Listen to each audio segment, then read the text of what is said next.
IPL cup ಗೆಲ್ಬೇಕು ಅಂತಂದ್ರೆ ಬರೇ ಪ್ಲೇ ಆಫ್ಸ್ಗೆ ಹೋದ್ರೆ ಸಾಲದು. ಯಾರು ಪಾಯಿಂಟ್ ಟೇಬಲ್ ಅಲ್ಲಿ 1 ಮತ್ತು 2 ಇರ್ತಾರೋ ಅವರು ಕಪ್ ಗೆಲ್ತಕ್ಕಂಥ ಚಾನ್ಸಸ್ಗಳು ತುಂಬಾ ಇರುತ್ತೆ. ಯಾಕಪ್ಪ ಅಂತಂದ್ರೆ 2018ರಿಂದ ಹಿಡಿದು 2024ರವರೆಗೂ ಯಾರು ಪಾಯಿಂಟ್ ಟೇಬಲ್ 1 ಮತ್ತು 2 ಇರ್ತಾರೋ ಅವ್ರು ಕಪ್ ಗೆದ್ದಿರಂತಹ ಹಿಸ್ಟ್ರಿಗಳೇ ಜಾಸ್ತಿ.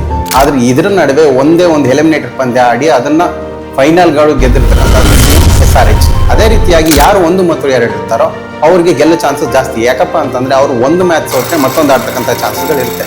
ಅದೇ 3 ಮತ್ತು 4 ಏನಾದರೂ ಸೋತ್ರೆ ಫಸ್ಟ್ ಮ್ಯಾಚ್ ಅಲ್ಲೇ ಸೋತ್ರೆ ಎಲಿಮಿನೇಟರ್ ಆಗೋಗ್ತಾರೆ. ಇನ್ ಕೇಸ್ ಅವ್ರು ಫಸ್ಟ್ ಎಲಿಮಿನೇಟರ್ ಗೆದ್ರೆ ಸೆಮಿಫೈನಲ್ ಆಡಬೇಕು, ಸೆಮಿಫೈನಲ್ ಆಡಿ ಮತ್ತೆ ಫೈನಲ್ ಆಡಬೇಕು. ಹಾಗಾಗಿ ಯಾವ ತಂಡ ಟಾಪ್ 3 ಮತ್ತು 4 ಅಲ್ಲಿ ಇರುತ್ತೋ ಅವ್ರಿಗೆ ಗೆಲ್ತಕ್ಕಂಥ ಚಾನ್ಸ್ಗಳು ಒಂದು 70 ಮತ್ತು 100% ಅಂತಾನೆ ಹೇಳ್ಬೋದು. ಯಾಕಪ್ಪ ಅಂತಂದ್ರೆ ಅವರು ಪಾಯಿಂಟ್ ಟೇಬಲ್ ಅಲ್ಲಿ 3 ತಂಡ ಇರ್ತಕ್ಕಂಥ ಆ ಟೀಮ್ ನಡುವೆ ಆಡಿ ಅವ್ರು 1, 2, 3 ಮ್ಯಾಚ್ ಆಡಿ ಗೆದ್ದಬೇಕು, ಕಪ್ ಗೆಲ್ಬೇಕು ಅಂತಂದ್ರೆ ಅದು ಸ್ವಲ್ಪ ರಿಸ್ಕಿ ಕೆಲಸ ಅಂತಾನೆ ಹೇಳ್ಬೋದು. ಯಾರು 1 ಮತ್ತು 2 ಇರ್ತಾರೆ ಅವ್ರಿಗೆ ಒಂದು ಸ್ವಲ್ಪ ಒಂದೇ ಮೆಟ್ಲು ಹತ್ತಿದ್ರೆ ಸಾಕು ಫೈನಲ್ಗೆ ಹೋಗ್ಬಿಡ್ತಾರೆ. ವಿನ್ನರ್ ಆರ್ ರನ್ನರ್ ಆಗಿರ್ತಕ್ಕಂಥ ಚಾನ್ಸ್ಗಳು ತುಂಬಾ ಇರುತ್ತೆ. ಹಾಗಾಗಿ ಈ ಸೀಸನ್ ಸಹ ಟಾಪ್ 4 ಅಲ್ಲಿ ಇರ್ತಕ್ಕಂತಹ RCB, GT, ಪಂಜಾಬ್ ಮತ್ತು ಮುಂಬೈ ನಡುವೆ ತುಂಬಾ ಹಣಾಹಣಿ ಅಂತಾನೆ ಹೇಳ್ಬೋದು. ಯಾರು ಪಾಯಿಂಟ್ ಟೇಬಲ್ 1 ಮತ್ತು 2 ಇರ್ತಕ್ಕಂಥದ್ದು ಇನ್ನೂ ಡೌಟ್ ಅಲ್ಲಿ ಕೇಳ್ತಾ ಇದೆ.